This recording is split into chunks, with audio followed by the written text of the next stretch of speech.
let me share with you the verse in our Torah portion that is inspiring this discussion of free will and, in my mind, human consciousness. It's very simple. Our Torah portion, as Rabbi Manning said, is filled with reference to the sacrificial system.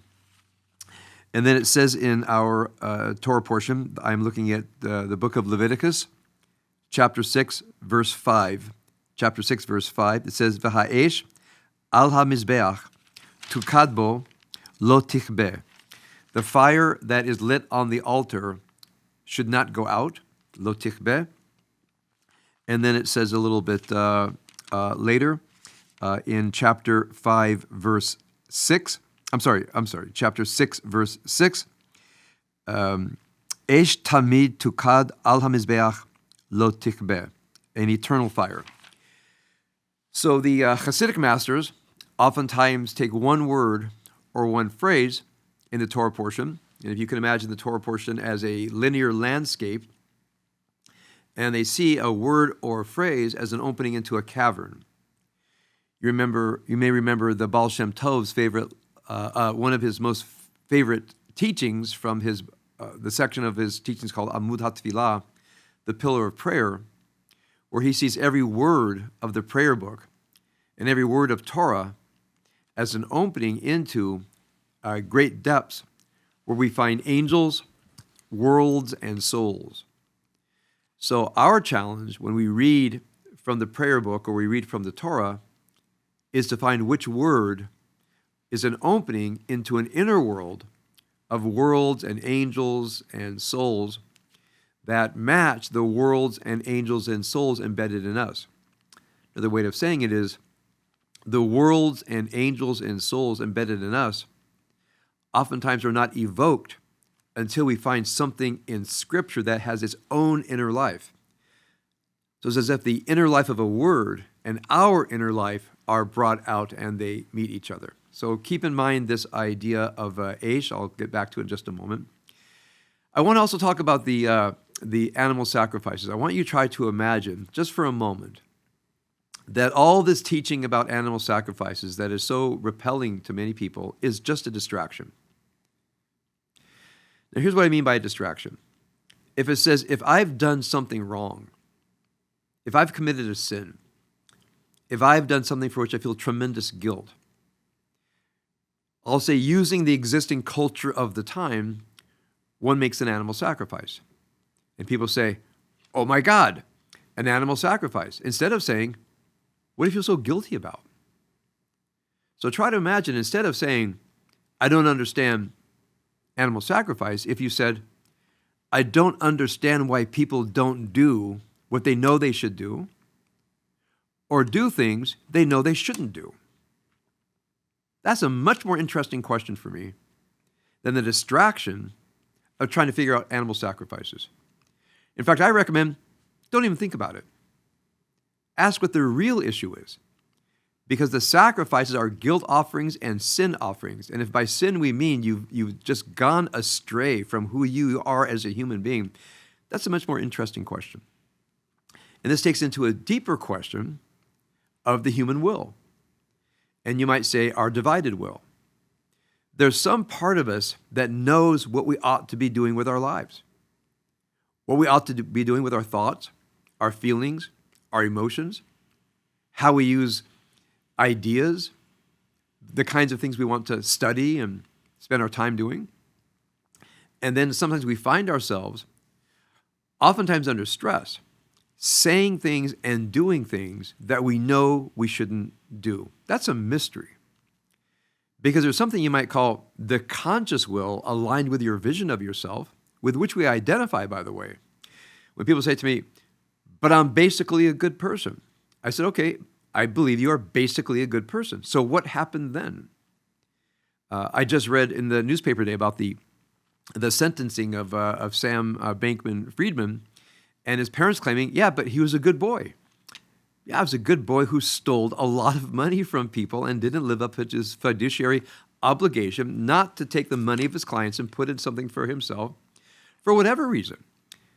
And it's this idea of altruism, because I will maximize the benefit of this money by giving it to causes that I think are good causes. They actually might not be good causes. They might be terrible causes, but in his opinion, they're good causes. Therefore, that gives him the right to actually break the law and use other people's money for his purpose without their permission. It's very simple. But then when I looked at the statements of his parents, he has empathy and he has goodwill, and I'm saying to myself, what does goodwill matter when your way of thinking allows you to steal from other people to do things that you think are good? The basic flaw in the thinking. And when I read the judge's opinion wasn't about what a good boy he was and how his intentions are. He actually stole from people. And as I read further into the article about the question whether he should have actually testified for himself, and the commentator said it would have been better just to confront the idea of his own sense of privilege of taking other people's money without their permission and using it for things that he thought was a good idea. Now, as I say it that way, and I think I've said it as simple as I can. I want to simplify things. What do you think about the idea that a person says, I will take your money without your permission and put it to causes that I think are good ideas? Wouldn't you feel violated? Wouldn't you feel that someone had actually committed some kind of great trespass? Now, I'm going to take off the idea that we, as a society, are a bit outraged by this, at least I am. Now I want to go to the inner life of a person who says, my motives are so good, my ideas are so good, I will commit crimes because my ideas are good. I will commit crimes because my ideas are good. Now this takes us into some of the darkest aspects, of human history, is the crimes that people commit because they have a good idea. And if the good idea is taking your money, if the good idea is deceiving you, or if the good idea is killing you, people think in the service of a good idea, I can just violate the moral law. Right. So my question is, what kind of inner thinking of a human being says, my good ideas are more important than basic human decency and human rights? Well, we see it over and over and over again. Now, let's say a person wakes up one day and says, I did a horrible thing. You know what I've discovered from all the years of counseling? When a person wakes up one day and says, I've done a horrible thing, you know what they don't do? They don't give excuses. They don't say, but my ideas were good. They don't say, but I meant well. The minute a person says, but I meant well, or another person says, yes, they did a horrible thing, but they meant well, I think to myself, you're not getting it. You're actually not getting it. It doesn't matter if you mean well, if you violate the moral order. Now, I think that's an essential question for every human being. It really is an essential question. I have fun in life. Right? I do all kinds of things that are for enjoyment and recreation and so forth. But nearly everywhere you go, there might be a moment when you got to tap into the moral order. When you have to realize, wait, something wrong is happening here. There's something that has to be corrected. Somebody has to speak out. Somebody has to take a stand. Whatever I'm thinking about doing might be the wrong thing. You never know when it's going to happen. Hopefully it doesn't happen too often.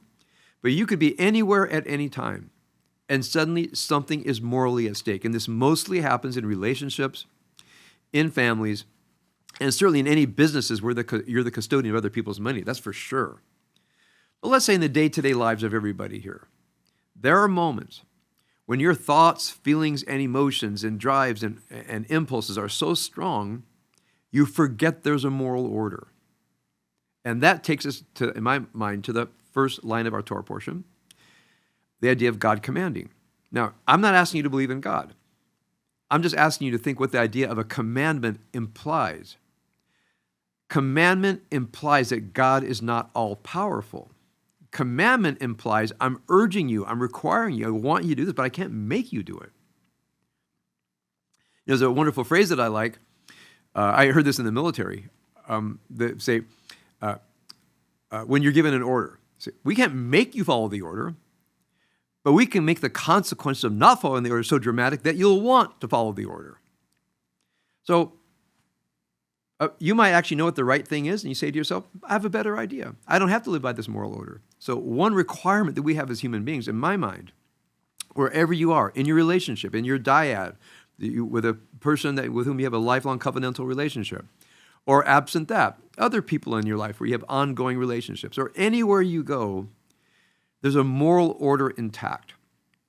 And at any given moment, there's a conflict between what you want and what the moral order demands of you. That's what we're going to call a mitzvah. Not that it comes from God. I think it does.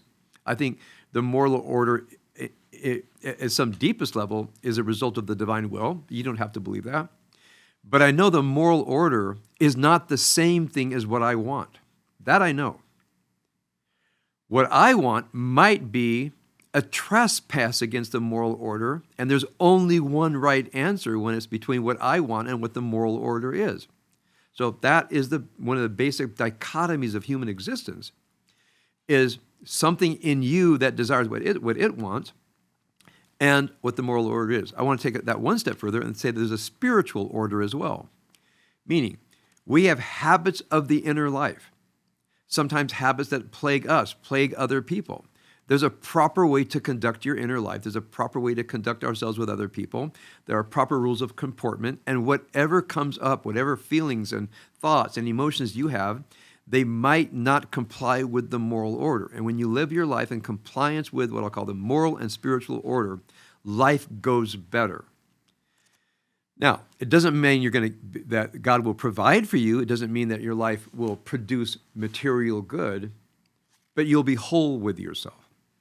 So what is required that we have this inner wholeness? That the reservoir of the will within to comply with the moral and spiritual order can be depleted. You feel worn out. You feel exhausted. You're struggling with other people so much.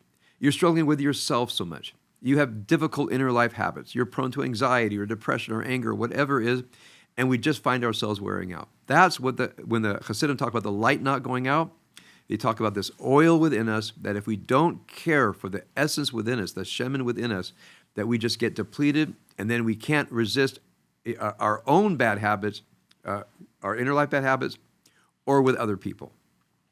So I want us to think about that light. The light that helps us deal with everything, with regret and remorse and with clarity and enlightenment and living by the spiritual and moral order, we need that light. But the light is fueled by the oil, and the oil can get depleted. So I'll finish by asking all of us here, have you ever felt depleted? Have you ever felt life was meaningless? That you just got burnt out? That something was empty inside? And the Hasidic masters, and this is one of the reasons I appreciate them so much, they all admitted their own exhaustion. They all admitted their own depletion. They all admitted their struggles with depression. They all admitted their struggles with melancholy. They all admitted their struggles with faith. They did not present themselves to be morally superior or spiritually superior.